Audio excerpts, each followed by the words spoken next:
Assalamualaikum warahmatullahi wabarakatuh. Waalaikumsalam warahmatullahi wabarakatuh. Selamat pagi Bapak Ibu sekalian. Alhamdulillah hari ini kita masih diberi kesehatan bisa berkumpul di sekolahan SMP Negeri 55 Palembang. Terima kasih atas kehadiran semuanya, Ibu-ibu, Bapak. Untuk saya memaparkan diseminasi modul 1.4. Di sini tentang budaya positif. Apa yang akan terjadi budaya positif ini yang akan kita terapkan di sekolahan kita. Tapi sebelum itu saya akan menjelaskan dulu keyakinan kelas. Nah, ini yang akan kita dapatkan dari budaya positif. Satu, keyakinan kelas yang saya pilih untuk di kelas saya adalah hadir tepat waktu. Kedua, fokus mengikuti kegiatan. Tiga, saling menghargai dan toleransi. Empat, izin jika mau keluar kelas. Lima, bagi yang bawa HP untuk menelpon orang tua tolong di silent. Dan keenam, menjaga kebersihan kelas. Pertanyaan pemantik sebelum kita memulainya adalah hal apa yang sudah Bapak Ibu lakukan di sekolah mengenai budaya positif? Setiap sekolahan itu kan ada budaya positifnya.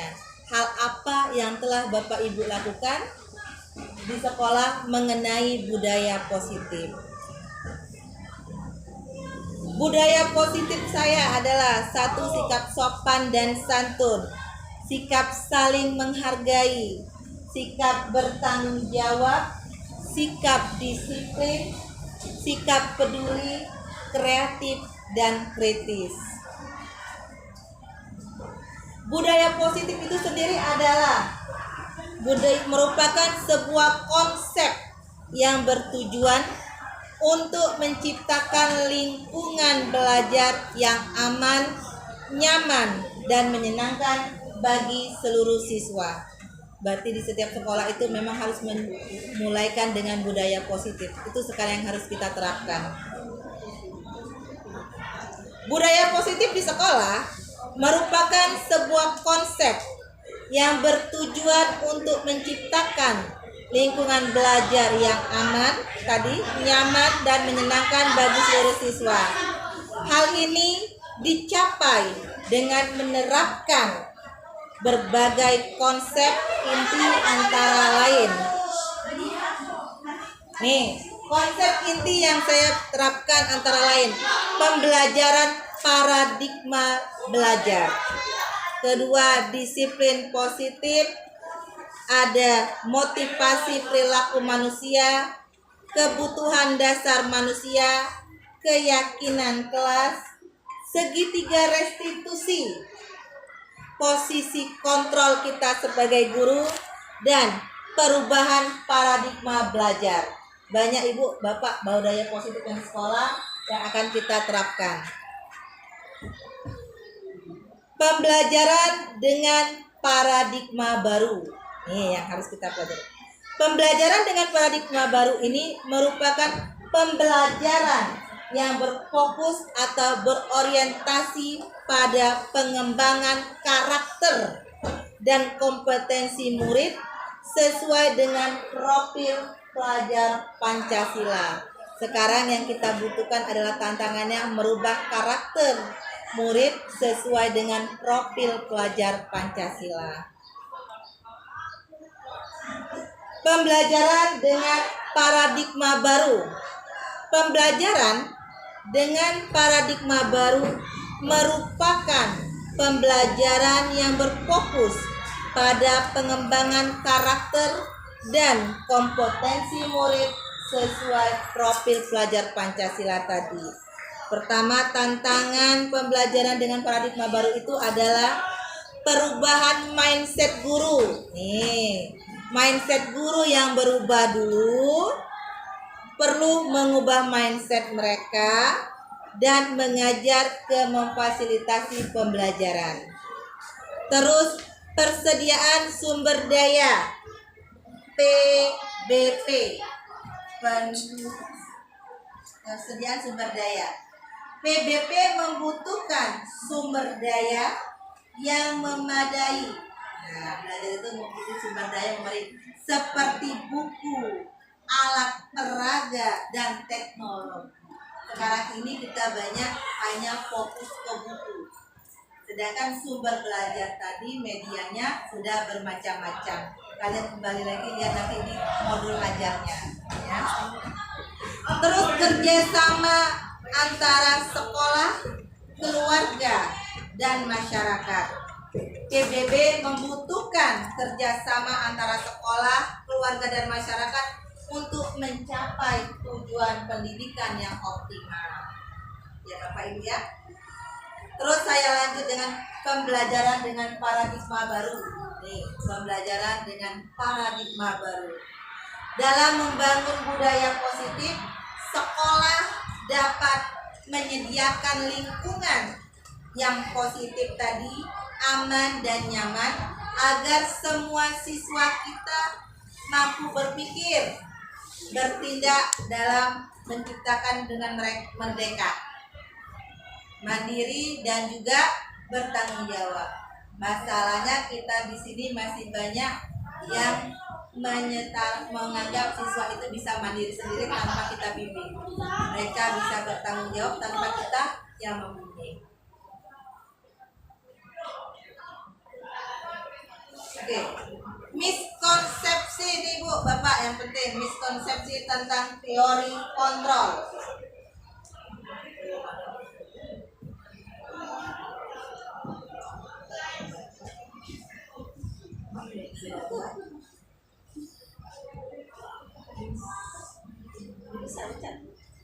Bisa nambah ada tuan juga. Ini sinyal kok ini. Nah.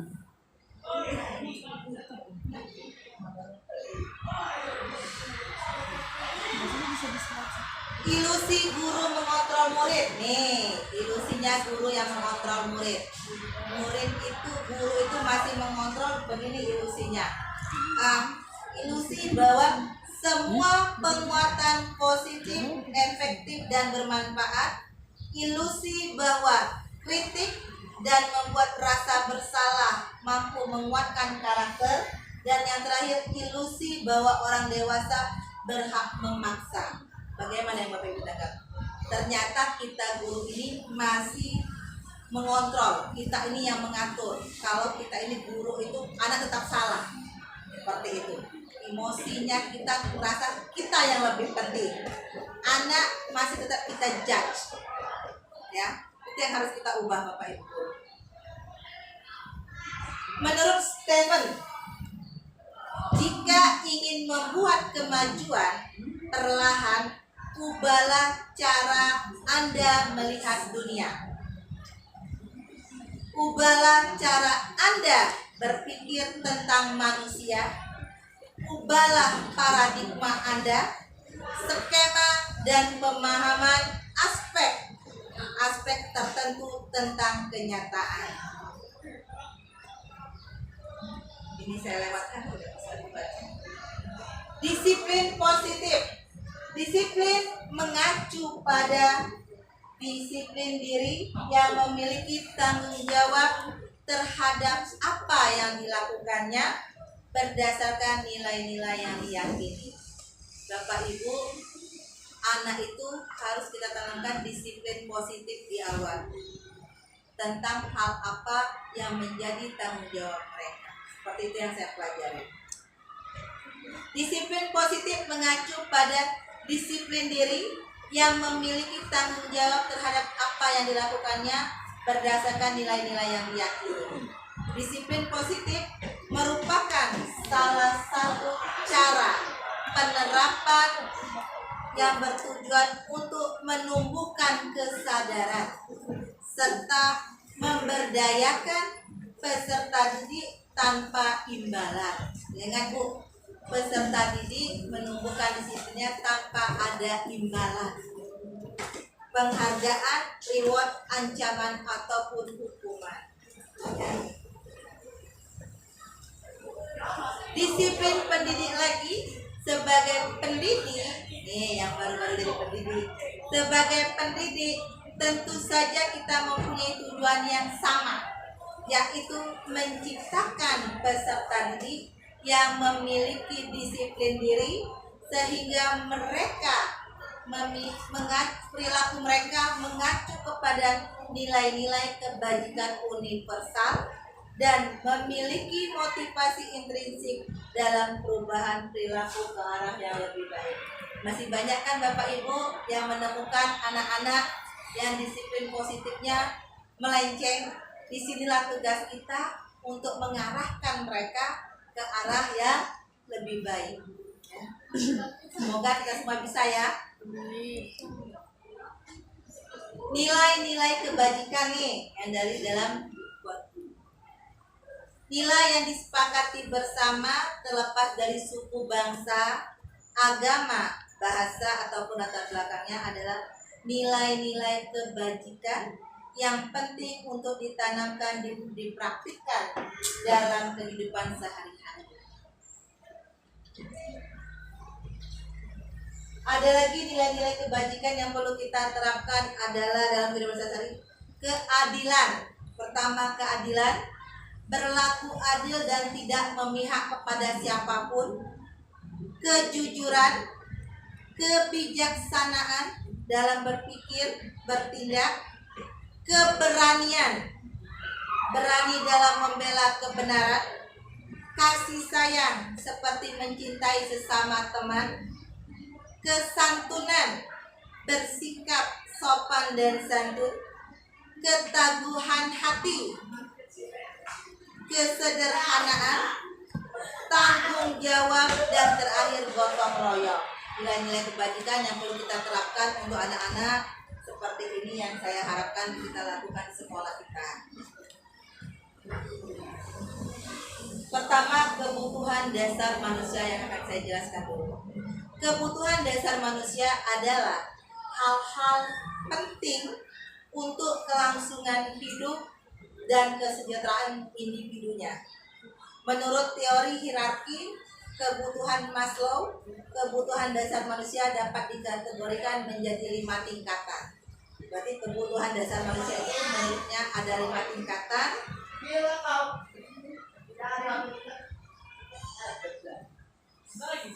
Pertama, kebutuhan fisiologis. Rasa fisiologis itu kebutuhan makan, rasa lapar, makanan, pakaian, tempat tinggal, fisiologis diri, Bu. Ya, biasanya kebutuhan utama itu adalah kebutuhan diri fisiologis seperti makanan, pakaian, tempat tinggal, dan macam-macam. Yang kedua adalah kebutuhan kasih sayang. Nah, yang pertama sudah terpenuhi, yang kedua yang harap kita ini kan adalah kebutuhan kasih sayang. Kebutuhan kasih sayang ini untuk diterima. Berarti anak itu butuh diterima, dipeluk, diayomi oleh kita sebagai guru. Seperti itu kebutuhan kasih sayang yang kedua. Yang ketiga adalah penguasaan kebutuhannya. Kebutuhan untuk pengakuan. Nih, penguasaan itu adalah kebutuhan anak untuk diakui atas kemampuan atau prestasi. Kadang kita ini lupa. Kemampuan anak itu sedikit yang menonjol, kita lupa dengan kejelekannya. Ya, padahal anak itu butuh untuk diakui kebutuhan ininya, ya Bapak Ibu ya. Karena kalau sekarang ini kan kita belajar berproses ke anak. Jadi jangan kita hanya mendahului anak yang kita anggap punya pintar nulis, ini yang bacanya bagus. Kebutuhan dasar anak itu semuanya harus kita penuhi. Seperti ini contohnya adalah pengakuan. Yang keempat adalah kebebasan. Kebutuhan akan pilihan, kemandirian, kemerdekaan dan otonomi. Anak ini butuh kebebasan, bukan seperti yang dia ngomong, aku nak bebas Bu, aku nak ini, kena aku. Bukan yang seperti itu Bapak Ibu. Tetapi anak ini bisa kita arahkan kebebasan dengan keinginan dia seperti apa. Dia kepinginnya belajarnya sambil bermain, oke kita turutin dulu bermainnya. Karena anak ini bilang dia butuh bebas. bagaimana cara nanti kita melepasnya, itu kita merangkul di kelas nanti. Ya, saya rasa Bapak Ibu semua bisa melaksanakannya. Dan yang terakhir adalah kesenangan. Kebutuhan dasar yang terakhir adalah kesenangan. Mereka butuh bermain, humor, antusias, dan tertawa. Anak-anak sekarang ini sudah, kayak mana ya? Sudah bilang mereka bisa memilih guru yang enak, guru yang tidak enak, karena mereka senanglah belajar sambil ada kegembiraan di kelasnya. Makanya sekarang kita ajain anak-anak itu ice breaking, supaya biar mereka tidak bad mood ya di saat belajar, karena mereka di situ butuh kesenangan juga, humor. Terus motivasi perilaku manusia. Motivasi yang pertama adalah motivasi ekstrinsik. Ekstrinsik. Motivasi imbalan atau menghargai diri orang lain. Ininya sih lawan kamu.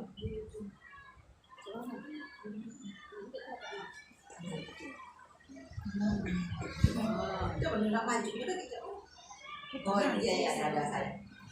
Oke, motivasi perilaku manusia adalah untuk mendapatkan imbalan atau penghargaan dari orang lain. Seseorang berperilaku untuk mendapatkan pujian, atau hadiah atau imbalan dari orang lain yang menurut mereka penting dan mereka letakkan dalam dunia berkelas mereka. Kedua adalah motivasi ekstrinsik. Yang kedua adalah untuk menghindari ketidaknyamanan atau hukuman. Seseorang berperilaku untuk menghindari permasalahan yang mungkin muncul dan berpengaruh kepada mereka secara fisik. Secara fisik, psikologis ataupun tidak terpenuhi kebutuhan mereka. Bila mereka tidak melakukan itu, tindakan itu. Oke. Dan yang ketiga adalah untuk menjadi orang yang mereka inginkan dan menghargai diri sendiri dengan nilai-nilai yang mereka percaya. Orang-orang itu melakukan sesuatu karena nilai yang mereka yakini. Banyak dari ibu melihat anak-anak melakukan sesuatu yang anak-anak yakini itu benar. Mereka akan menganggap menulis buku coret-coret itu meyakini itu benar. Mereka sering melakukan itu, padahal di saat belajar itu salah. Ya Bapak Ibu. 5 posisi kontrol guru. Ini yang harus kita pahami. Di mana posisi Bapak Ibu sekarang? Ya, lihat di dirinya masing-masing. Posisi Bapak Ibu sekarang ada yang pertama penghukum, kedua pembuat rasa bersalah, ketiga sebagai teman, pemantau, dan terakhir manajer. Nanti akan saya jelaskan sebaiknya kita itu di posisi mana untuk yang sekarang. Contoh penerapan posisi kontrol guru.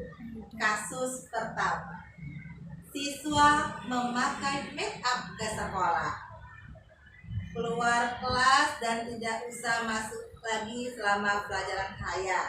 Kalau itu sebagai penghukum. Kalau sebagai kita pembuat rasa bersalah, yang akan kita katakan berkali-kali ibu bapak ingetin kamu tetap saja mengulangi lagi. Ibu bapak sangat kecewa sama kamu. Itu artinya kita menimbulkan rasa dia bersalah. Oke, jangan. Yang ketiga adalah sebagai teman. Ayo dong, taati peraturan sekolah. Ibu yakin tidak akan tulisannya ya.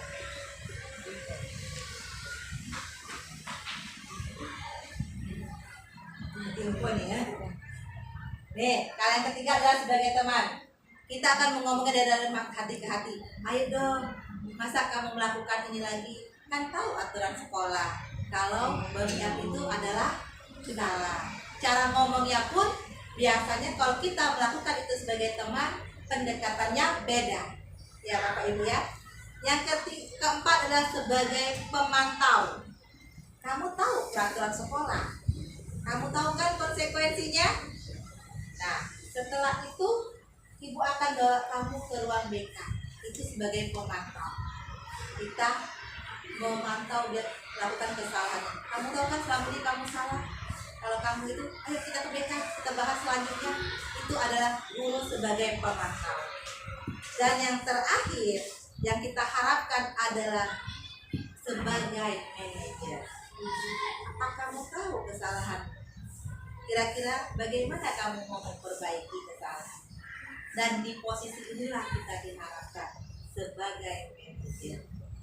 Kita tidak menghakim, tidak menghukum, tidak memberi anak rasa bersalah. Ya Bapak Ibu.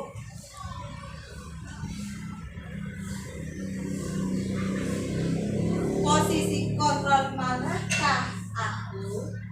Saya kecewa sekali dengan kamu. Membuat rasa bersalah. Kalau kita bilangnya saya kecewa sekali nak dengan kamu nak, berarti posisi kontrol kita adalah di posisi pembuat rasa bersalah. Kamu tidak pernah benar melakukannya. Posisi kontrol yang mana ini? Tadi kan ada 5. Kamu tidak pernah benar melakukan sesuatu. Posisi kontrol yang mana, ibu-ibu? Penghukum. Ya, kita langsung menjudge. Kamu tidak pernah benar nak, selalu salah. Ya, itu sering kita ucapkan selama ini. Terus, apa rencanamu untuk menyelesaikan masalah ini? Manajer. Mantap. Sebagai apa? Kontrol manakah saya? Manajer. Kita membilangkan dengan anak seperti itu. Apa rencanamu nak setelah ini? Bagaimana kamu akan menyelesaikan kasus ini? Bagaimana menurut kamu selanjutnya? Kita diarahkan untuk menjadi posisi manajer. Ayolah, lakukan itu demi Bapak, Ibu. Posisinya sebagai apa ini? Teman. Ya, kalau kita biasa bilang seperti ini, saya juga sering seperti itu. Ayolah, kau nih seringnya nurutlah omongan Mem. Janganlah cak itu gombalan. Itu berarti kita menganggap dia sebagai teman. Dan yang terakhir, keyakinan kelas. Mengapa kita harus keyakinan kelas, bukan peraturan kelas? Ya, posisi kontrol tadi kita selesai. Kita lanjut ke budaya positifnya adalah keyakinan kelas. Mengapa sekarang ini bukan lagi kesepakatan kelas, peraturan kelas, tapi keyakinan? Ya ibu-ibu ya, yang belum membuat keyakinan kelas, tolong abis ini anak perwaliannya dibuat keyakinan kelas. Meskipun sekilas terlihat mirip, nih, keyakinan kelas dan peraturan kelas memiliki perbedaan yang fundamental dalam tujuan, pendekatan, dan dampaknya. Nih yang penting dampaknya dalam menciptakan lingkungan belajar yang positif dan kondusif. Ya, dampaknya kenapa kita sekarang diwajibkan keyakinan kelas, bukan lagi peraturan atau kesepakatan. Perbedaan peraturan kelas dan keyakinan kelas.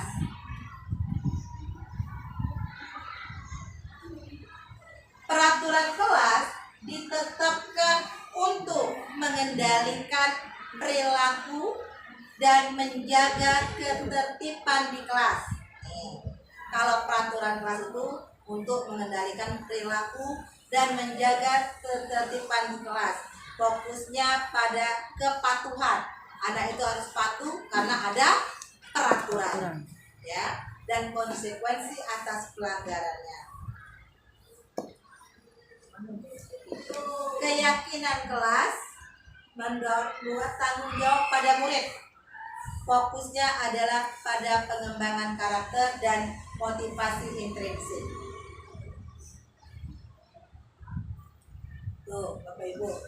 Ada berupa pernyataan universal kalau pembentukan keyakinan kelas. Ya, bedanya peraturan kelas dengan keyakinan kelas. Berupa pernyataan universal, dibuat dalam pernyataan positif, sedikit saja yang kita buat agar mudah diingat, sesuai dengan kondisi kelas sehingga mudah diterapkan. Semua siswa di kelas dilibatkan dalam membuat. Kalau keyakinan kelas ini, kata-katanya harus yang bisa dipahami, yang mereka sudah yakini bisa lakukan. Contoh, tidak boleh lagi dengan kata yang negatif tadi. Bagaimana? Tidak boleh buang sampah sembarangan. Kalau bisa jangan pakai kata tidak sekarang. Tapi apa? Buanglah sampah di tempatnya. Ya, jangan lagi membuat peraturan kelas tidak boleh buang sampah sembarangan, tapi buanglah dengan buanglah sampah di tempatnya. Anak-anak akan langsung meyakini, oh iya, atau jagalah kebersihan. Di dalam menjagalah kebersihan kelas itu berarti ada berapa macam.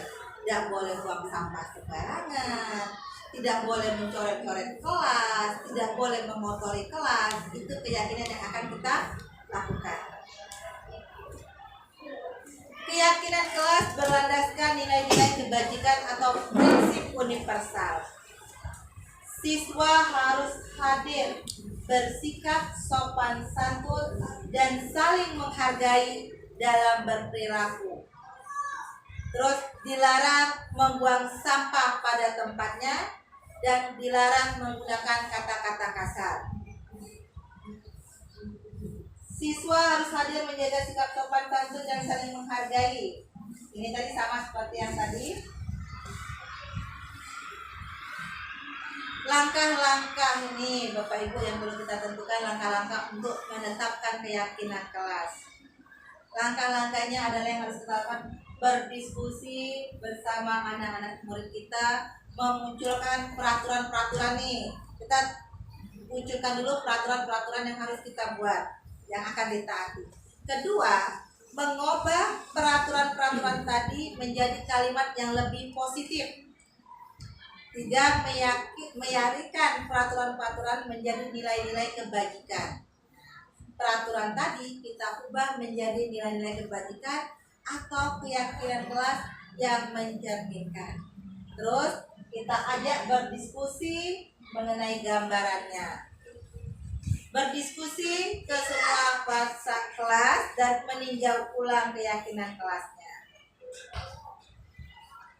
Terus akan kita laksanakan juga segitiga restitusi. Yang pertama, menstabilkan identitas. Kedua, validasi tindakan yang salah. Dan ketiga, menanyakan keyakinan.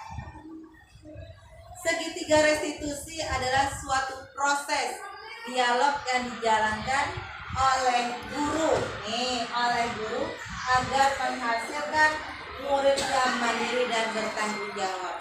Ada segitiga restitusi yang harus kita lakukan untuk menjadikan murid itu mandiri dan bertanggung jawab.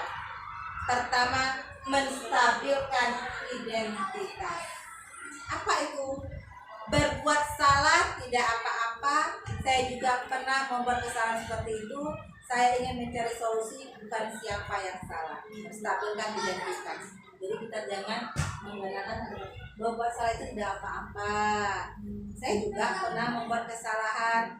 Yang ingin kita lakukan adalah bukan mencari siapa yang salah, tapi mencari solusi akan kesalahan. Kedua, memvalidasi tindakan yang salah.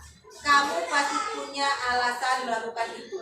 Kita pastikan bilang sama anak-anak, kamu pasti punya alasan untuk melakukan suatu kesalahan itu.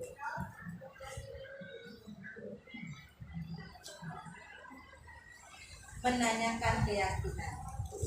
Kami mengakui kalau perilaku kami tidak sesuai dengan keyakinan kelas itu. Nilai apa yang kalian percaya? Saya selaku guru nih kan memberikan solusi. Saya nanya sama anak yang melakukan kesalahan seperti itu. Nilai apa yang kalian percaya? Apa keyakinan kelas kita dalam kelas kita? Karena kita tadi sudah membuat keyakinan kelas. Ada anak tadi yang membuat kesalahan, mereka akan langsung menyadari kami mengakui perilaku kami tidak sesuai dengan keyakinan kelas kami. Jadi kita tidak lagi buat kesepakatan, membuatnya keyakinan. Jadi di saat anak-anak melakukan kesalahan, kita tinggal bilang, kalian ada nggak merasa? Ya Bu, kami tadi ada merasa melakukan suatu kesalahan, melanggar dengan keyakinan kelas kita. Seperti itu yang kita harapkan. Seketika restitusi yang saya lakukan,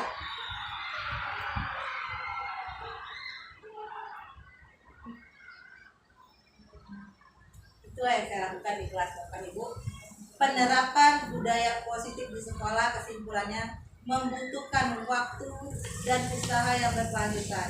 Namun dengan komitmen dan kerjasama dari semua pihak, budaya positif dapat menciptakan lingkungan belajar yang lebih kondusif bagi seluruh siswa. Jadi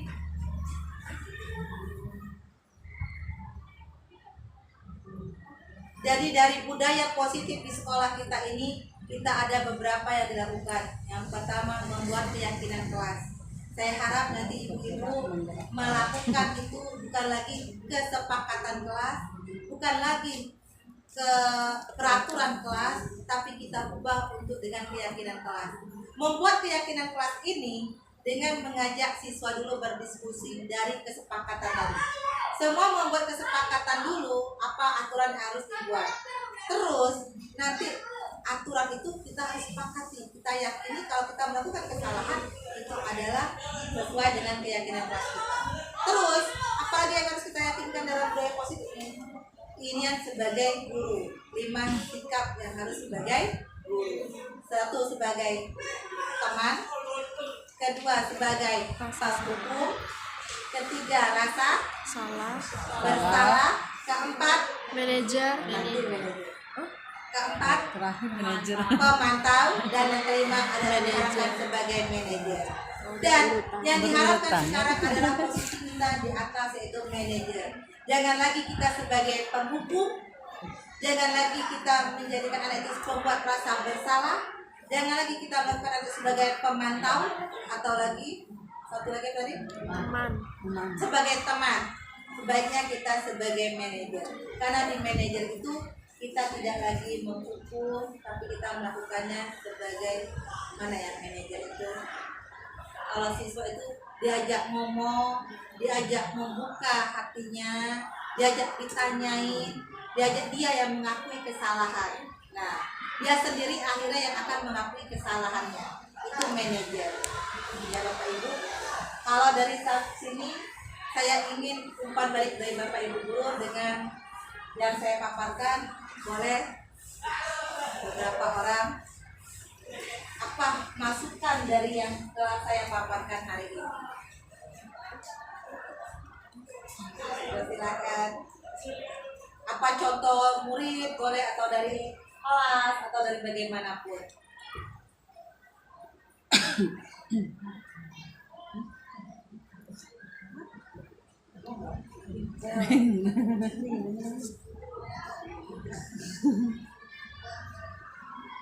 Oke, saya Ibu. Nah, ya. Baik, terima kasih. Assalamualaikum warahmatullahi wabarakatuh. Waalaikumsalam. Untuk pemaparannya Ibu Nina sudah sangat baik dan bagus sekali. Ada ilmu-ilmu baru juga bagi saya terkait dengan ada 5 kontrol dulu tadi. Posisi kontrol. Posisi kontrol. Itu yang mau saya tanyakan, bagaimana kalau kita masih di tahap teman misalnya, teman itu, apakah itu sudah baik? Ada lagi yang lain sebelum saya menjawab dari pertanyaan Ibu Poldi? Oke, ya. Sih ada suatu cerita. Di sini saya menanyakan yang di bagian keyakinan kelas tadi ya. Bagaimana kalau sudah dibuat keyakinan kelas di dalam kelas itu, apa yang harus kita lakukan terhadap anak-anak apabila keyakinan ini dalam pelaksanaannya terdapat pelanggaran seperti itu, ataupun tidak sesuai dengan kesepakatan yang sudah kita lakukan. Nah, seperti itu. Terima kasih.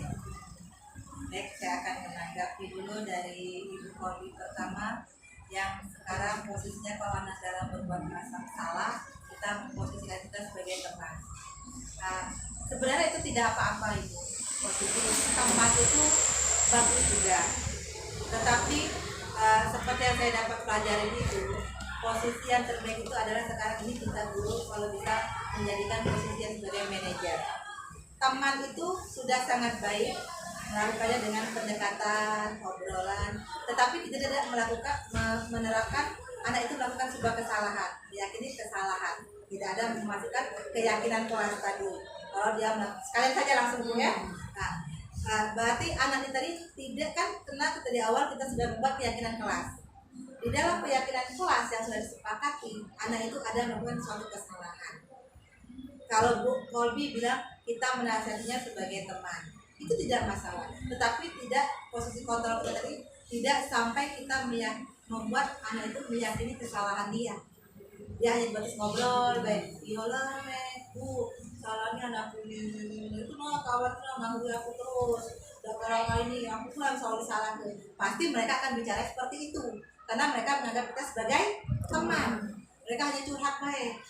Yolah, itu yang salah. Aku ini terus salah-salahku. Salah ini, karena mereka selalu menganggap kita sebagai teman. Tetapi Ibu, dengan keyakinan kelas tadi dan mereka harus melaksanakannya sudah disepakati bersama keyakinan kelas itu. Jadi kalau ada anak yang melakukan kesalahan, posisi kontrol kita sebagai manajer, selain kita sudah sebagai teman mengajak ngobrol, terus kita melakukan bagaimana kakak kamu ada merasa bersalah dari keyakinan kelas yang kita perbuat, kita sepakati seperti itu. Kita bisa langsung masukin dengan keyakinan kelas yang kita perbuat tadi. Seperti itu Ibu Betty. Nah, jadi kita bisa masukin keyakinan kelas yang kita buat tadi sebagai posisi kontrol kita sebagai manajer. Di saat kita baik itu berhadapan atau kita ngobrol sebagai teman di lapangan, di musola atau di kelas, itulah kita panggil.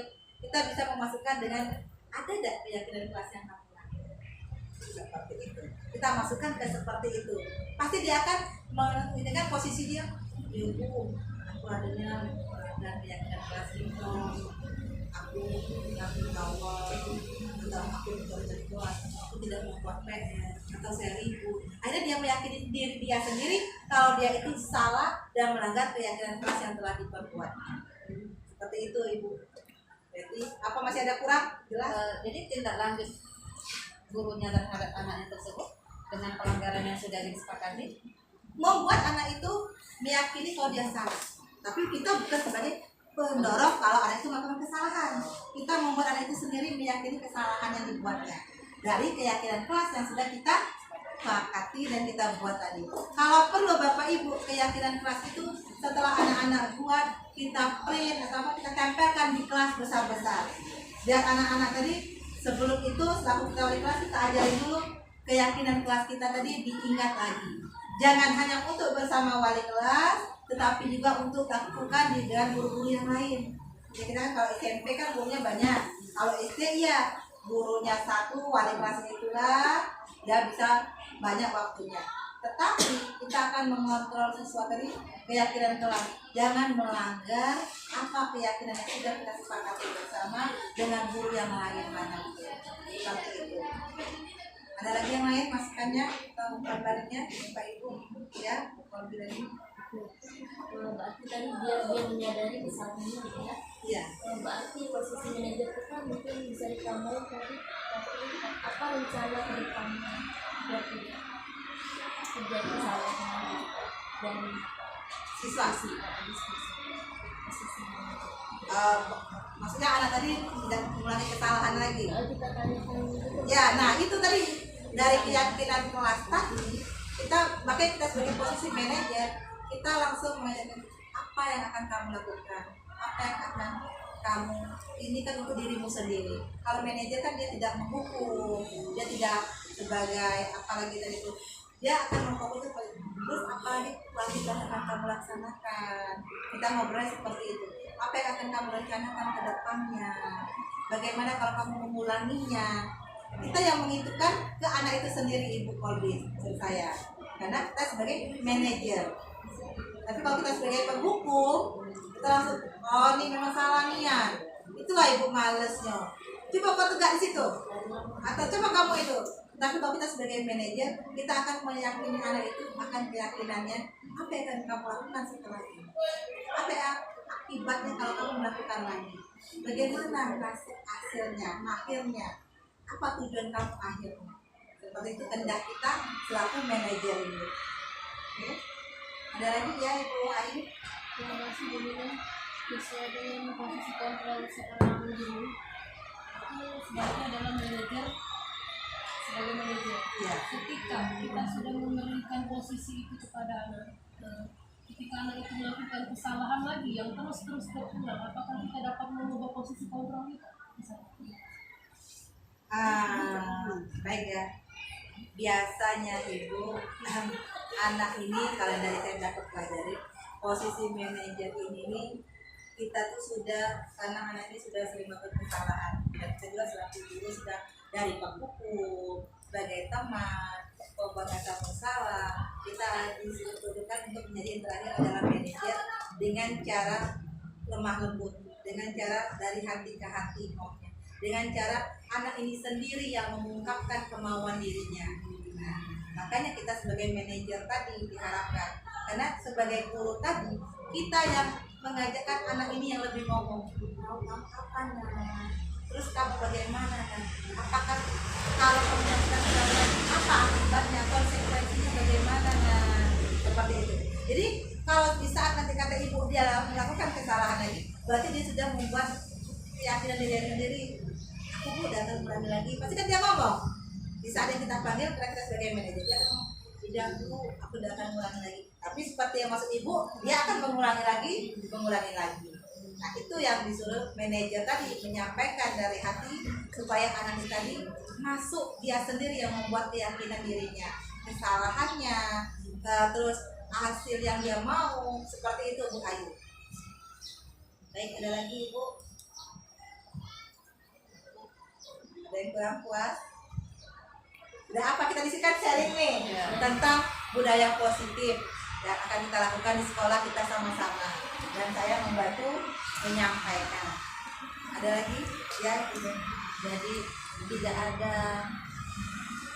ada istilahnya, tidak ada hukuman, tidak boleh. Kan seperti ini tadi kan berulang-ulang, pasti kan ada sesuatu rasa seperti apa kita kesel banget. Saya juga gimana nih? Sudah diajak berkali-kali, apalagi guru BK yang ngomong seperti itu kan, kok tidak ada perubahan lagi seperti apa? Kita kalau tanya dengan anak, kamu ini mungkin selama ini sudah dilakukan ya, tapi dengan versi ekspresi yang tingkat tinggi gitu. Kami ini tidak sama nolai, saya itu kan sudah kita lakukan. Tapi dari anak kan pasti tidak ada ungkapan seperti itu. Jadi finalnya seperti apa nih kita dengan kondisi yang seperti itu? Nah itu tadi Ibu Betty, gak usah Ibu, mungkin saya juga selama ini sebagai penghukum ya, terutama mungkin sebagai teman, saya ajak anak itu ngomong dari hati ke hati. Terus saya juga kau ini lagi, benar gak Bapak Ya. Ibu-ibu? Pasti kita akan awalnya seperti itu, kau ini lagi, capek Ibu nih, malu Ibu ini selalu wali kelas, kau lagi, penyakit kelas itu lagi. Makanya di sini tadi dianggap kalau kita sebagai itu salah, dianggapnya salah, tidak tepat. Sebaiknya kita melakukan dari posisi kontrol kita sebagai guru adalah sebagai manajer. Di situ dianggap posisi yang sangat tepat dalam kita mengontrol diri kita, menyampaikan omongan ke anak. Terus anak juga akan ngasih tumbal balik dengan cara yang lebih enak juga. Biasanya seperti itu manajer tadi. Nanti akan saya ulangin sampai lagi apa itu posisi manajer tadi. Ada yang ingat dah? Jadi kita tuh tidak menghukum, kita tuh tidak mengajar sebagai teman, tapi sebagai pemimpin. Nah, memimpin yang menginginkan anaknya supaya dia yang mengenai kesalahannya yang akan dilakukannya. Kita hanya mengarahkan. Nah, sebagai pemimpin kan seperti itu nih. Manajer kan mengarahkan. Nah, tujuan tadi itu manajer adalah kita hanya mengarahkan. Anak itu yang ngomong, kita arahkan sendiri. Anak itu sendiri yang ngomong. Seperti ini saya nih sama Ibu Neneng. Ibu Neneng melakukan kesalahan. Saya apa kesalahannya? Biarlah dia sendiri ngomong. Kita hanya mengungkit-ungkit. Terus bagaimana kelanjutannya? Terus apalagi yang akan kamu lakukan? Seperti itu Bu yang diharapkan. Yang kalau tetap posisi penghukum itu tidak bisa kita lewati mungkin ya. Karena kenakalan anak yang berulang kali itu pasti kita akan sebagai manusia tetap melakukan itu kesalahan. Tetapi diharapkan di saat ini kita selaku guru menetapkan diri kita di posisi kontrol sebagai manajer yang terbaik untuk anak didik sekarang. Seperti itu. Jadi kita tidak lagi melakukan membuat anak rasa bersalah, melakukan penghukuman, melakukan sebagai teman. Karena sebagai teman itu anak akan lebih kurang ajar kebanyakan. Ya, tetapi posisikanlah diri kita sebagai manajer Bapak Ibu guru semuanya. Karena posisi manajer yang saya dapat itulah posisi yang terbaik kita sebagai guru. Kita yang mengarahkan, anak-anak yang menyimpulkan, anak-anak yang melakukan, anak-anak yang mengambil hasil. Ada lagi? Mungkin menambahkan Ya, silakan. izin menambahkan ini seperti itu ya. Tadi kan sebagai posisi manajer yang menanyakan apa rencana ke depannya.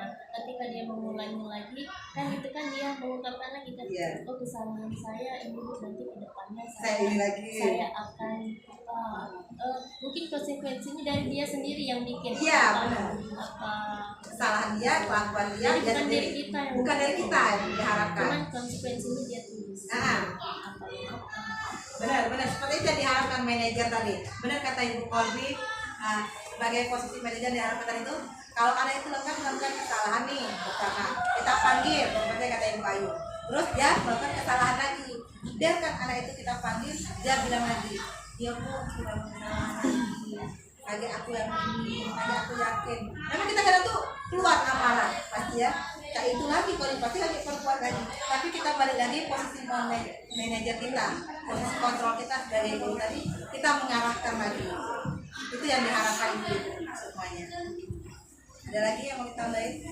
kayak mengingat kesepakatan Ya, keyakinan kelas, keyakinan diri, kesepakatan kelas yang sudah dibuat menjadi keyakinan kelas yang di ini bersama-sama.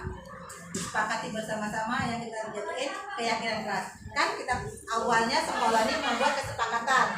Anak-anak di saat membuat kesepakatan kelas itu jangan diajak sambil bercanda, tapi serius. Masing-masing mengeluarkan kata yang akan dia lakukan. Nah, jadi kalau saya buang sampah, langsunglah buat keyakinan kalau saya melakukan membuang sampah, saya akan begini. Nanti kita akan lakukan, kita tulis, kita kumpulkan yang perkataan yang hampir sama, kita seleksi, kita jadikan satu, kita tulis. Jadi kalau ada anak yang bilang kalau dilarang jagalah kebersihan. Di dalam jaga kebersihan itu kan tidak buang sampah, tidak apa. Nah, dalam di situ juga sudah ada peraturannya yang kita buat pertama tadi. Kalau kami buang sampah, Bu, kami siap didenda istilahnya, dihukum apa. Tapi tidak perlu ditulis, langsung aja menjaga kebersihan. Dari dalam menjaga kebersihan itu sudah banyak mencakup lain-lain. Dari kebersihan kelas, kebersihan badan, kebersihan seluruhnya. Dan kalau melanggar dari keyakinan tadi kita sudah bilang, kamu masuk keyakinan yang mana? Menjaga kebersihan. Menjaga tidak kebersihan. Terus apa konsekuensinya kalau tidak menjaga kebersihan? Kemarin kita bilang, kita sepakati. Seperti itu ibu-ibu yang kita harapkan. Dan dalam membuat keyakinan kelas diharapkan tidak ada kata negatifnya. Tapi tidak membuang sampah sembarangan, tapi buanglah sampah sembarangan. Seperti itu. Jangan lagi kata yang negatifnya, jangan ada kata tidak, tapi ubah kalimatnya. Bisa dimengerti? Ada lagi? Ada lagi ibu-ibu semuanya? Oh, oke. Baik, kesimpulan sekali lagi saya. Oke, kesimpulan yang akan saya ingin adalah penerapan budaya positif di sekolah membutuhkan waktu nih ibu-ibu, tidak bisa langsung kita konstan, membutuhkan waktu dan usaha yang berkelanjutan dari semester ini, semester depan. Namun kalau kita komitmen dan kerjasama dari semua pihak, budaya positif dapat menciptakan lingkungan belajar yang lebih kondusif bagi seluruh siswa. Menciptakan budaya positif ini tidak bisa kita DWA ke siswa, ke orang tua, ke rekan kerja, dan kepala sekolah. Baru budaya positif ini bisa terlaksana. Kalau ngucapin maaf, ngomong ada orang tua siswa yang marah, itu tidak bisa terlaksana dengan baik. Makanya membutuhkan waktu dan usaha yang terus berkelanjutan. Sedikit-sedikit kita terapkan budaya positif di sekolah kita. Bisa dipahami Bapak Ibu?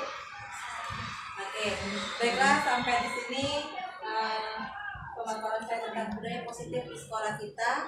Saya harap Bapak Ibu bisa mengerti, bisa mengambil pelajarannya, bisa juga menerapkannya di sekolahnya, di dirinya, supaya sekolah kita lebih maju dari yang sebelumnya dengan budaya positif yang telah akan kita laksanakan bersama-sama.